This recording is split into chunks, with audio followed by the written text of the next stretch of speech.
जी तैमूर साहब, बहुत शुक्रिया आपके मौजूदगी का।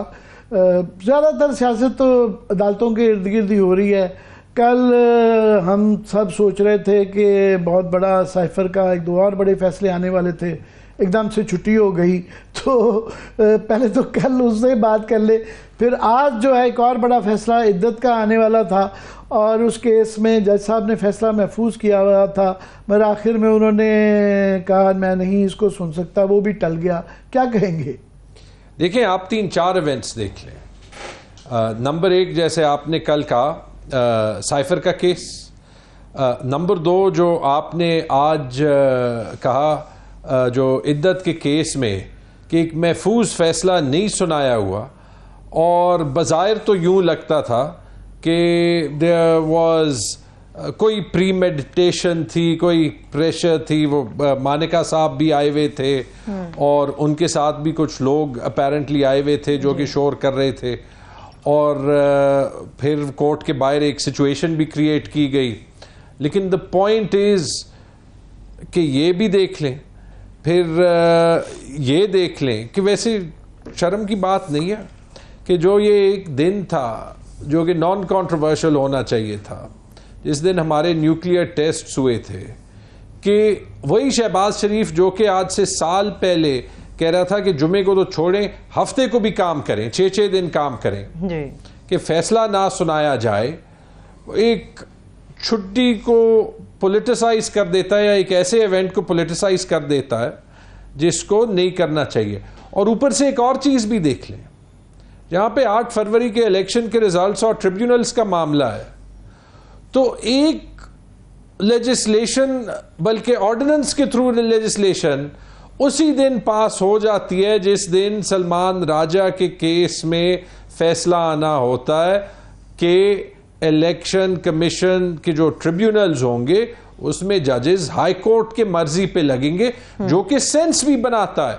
और अभी ये लेजिस्लेशन इन्होंने खुद ही पास की थी, और अभी पार्लियामेंट ने एक ऑर्डिनेंस के थ्रू, एंड इसमें कोई शक नहीं कि यहां पे टारगेट पंजाब है, कि पंजाब में जो धांधली की है वो किसी तरीके से प्रोटेक्ट हो जाए।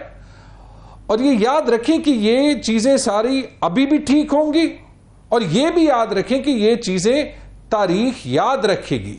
और इस सब के ऊपर एक, वैसे मैंने आज रजिस्ट्रार सुप्रीम कोर्ट से एक अजीब और गरीब खत भी देखा है, जिससे ज्यादा शायद आई डोंट नो कि हम जो है कौन सी चीज जो है वो कंटेम्प्ट में आती है कि नहीं, लेकिन अपेरेंटली ब्रिटिश हाई कमिश्नर ने कोई बात की थी बैठ के फैसले पे, और रजिस्ट्रार सुप्रीम कोर्ट ने पूरा एक खत लिखा है जिसमें उसने पूरी तारीख का हवाला जो है वो दे दिया।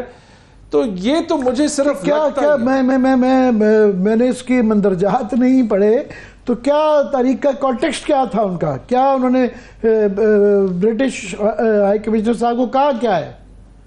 उन्होंने खत में ये लिखा है कि बेसिकली कि सुप्रीम कोर्ट आज़ाद है, आपने तनकीद की बैठ के फैसले की, जिसकी पूरे पाकिस्तान ने तनकीद की है। बहुत से पीटीआई के मुखालिफ इंडिपेंडेंट लॉयर्स हैं या मुखालिफ ओपिनियन मेकर्स हैं जिन्होंने ये कहा है ब्लैक एंड वाइट में कि जो पीटीआई से बैठ का निशान छीना गया, कि वो जो है उन फैसलों के साथ लिखा जाएगा जैसे कि मौलवी तमीज़ुद्दीन का फैसला, जैसे भुट्टो साहब की फांसी का फैसला।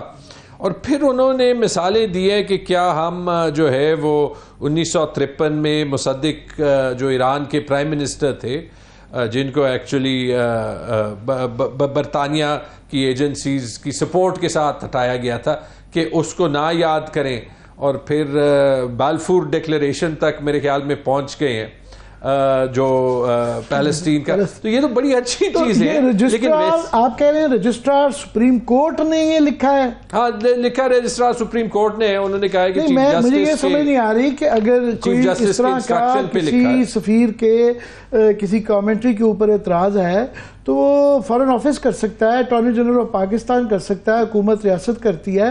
रजिस्ट्रार फैसलों के ऊपर ये उसकी मैंडेट में आता है ये करना? मेरे ख्याल में, बल्कि मैं मोईस जाफरी साहब का ट्वीट देख रहा था कि this looks like an extreme over reaction, और चाहे सुप्रीम कोर्ट के फैसले हों, वो भी तारीख देखती है। इन इलेक्शंस में जो हुआ दो वजहों की वजह से हुआ। एक कि सुप्रीम कोर्ट ने पीटीआई को एज अ पार्टी ना बैन होते हुए उससे उसका सिंबल छीन लिया, डी फैक्टो कंडीशंस बना लिए कि एक पार्टी के लिए इलेक्शंस पार्टीलेस हो और बाकी पार्टीज के लिए ना हो। और दूसरा, जिस फैसले पे आरओज जुडिशरी से ब्यूरोक्रेसी में चले गए थे, वो फॉर्म 47 और फॉर्म 45 का हिस्सा तो क़यामत तक पाकिस्तान की तारीख में याद रहेगा। अगर आप ये चीजें देख लें और अगर आप ये देख लें कि जो नाइंसाफी इमरान खान के साथ हुई है और जो नाइंसाफी हमारे पॉलिटिकल प्रिजनर्स के साथ आज तक हो रही है, या आज आप एक जज को देख लें, फैसला रिजर्व्ड, उसने सिर्फ फैसला सुनाना है और आज वो फैसला, इसका इफेक्ट क्या है कि अब ये दोबारा सुना जाएगा, ये चंद महीने और लग जाएंगे? नहीं, इसका एक्चुअल इफेक्ट पता है, मैं बता दूं क्या है जी। आप फिर ये कंप्लेन नहीं कर सकते कि पाकिस्तान के अवाम, पाकिस्तान के स्टेट से, पाकिस्तान के जो इंस्टीट्यूशंस हैं, जुडिशरी है, गवर्नमेंट है और इदारे हैं, उनसे मायूस क्यों नहीं होंगे? क्योंकि अगर ये होगा, इतनी clearly over the last 2 days हमारे सारे जुडिशियल सिस्टम को बेंड किया गया। एक दिन की जीडीपी इफेक्टिवली $365 अरब की जीडीपी होती है, यानी डेली जीडीपी तकरीबन आपकी जो है वो